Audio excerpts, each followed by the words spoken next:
আজকের আয়োজনে থাকছে শুটকি দিয়ে সবজি রান্না। স্বাদের একঘেয়েমি দূর করতে শুটকির জুড়ি নেই।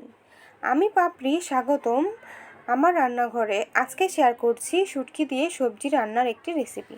প্রথমে আমি এখানে কাঁঠালের বিচিগুলোকে ভাপিয়ে নিয়েছি। এখানে গরম কড়াইতে দিয়ে দিয়েছি প্রয়োজন মতো তেল। তেলটা গরম হয়ে আসলে এর মধ্যে দিয়ে দিয়েছি পেঁয়াজ কুচি,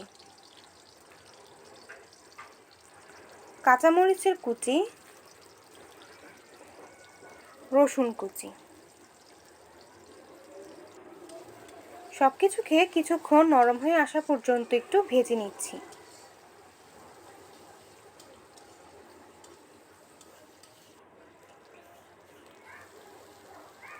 পেঁয়াজ রসুন নরম হয়ে আসলে এর মধ্যে দিয়ে দিয়েছি মলা শুটকি। শুটকি কয়েক রকমের হয়ে থাকে, আপনারা আপনাদের বাড়িতে থাকা যে কোনো রকমের শুটকি এখানে ব্যবহার করতে পারেন। তবে অবশ্যই শুটকিগুলোকে ভালো করে ধুয়ে পরিষ্কার করে নিতে হবে। সব কিছু একসাথে লাল লাল করে ভেজে নিচ্ছি। এই পর্যায়ে দিয়ে দিয়েছি সেদ্ধ করে রাখা কাঁঠালের বিচি, আর এখানে দিয়ে দিয়েছি কইডা ডাঁটা, কলমি শাকের ডাঁটা। আপনারা আপনাদের বাড়িতে থাকা যে কোনো সবজি এখানে ব্যবহার করতে পারেন। আমি আমার ইচ্ছে মতো এই সবজিগুলি ব্যবহার করেছি। এবার সব কিছুকে কিছুক্ষণ নেড়ে চেড়ে ভালো করে একটু কষিয়ে নিচ্ছি।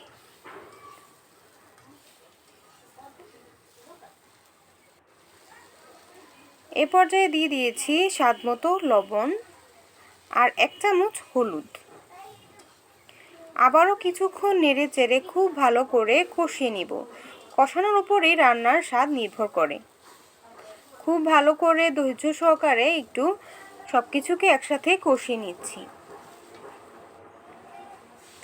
এ পর্যায়ে দিয়ে দিয়েছি সামান্য জল। জলটা ফুটে আসলে ঢাকনা দিয়ে ঢেকে চুলার আঁচটাকে লোতে রেখে সব কিছু সিদ্ধ হয়ে আসা পর্যন্ত রান্না করব। শেষ পর্যায়ে দিয়ে দিয়েছি হাফ চামচ চিনি। হাফ চামচ চিনি দিয়ে কিছুক্ষণ নেড়ে চেড়ে নামিয়ে নিলেই রেডি হয়ে গেছে সবজির এক অসাধারণ স্বাদের শুটকি দিয়ে সবজি। আমার তো রান্না শেষ, এবার জাস্ট গরম গরম ভাতের সাথে এই রেসিপিটি উপভোগ করার পালা। আপনারাও বাড়িতে রান্না করে কমেন্ট করে জানাবেন কেমন হয়েছে।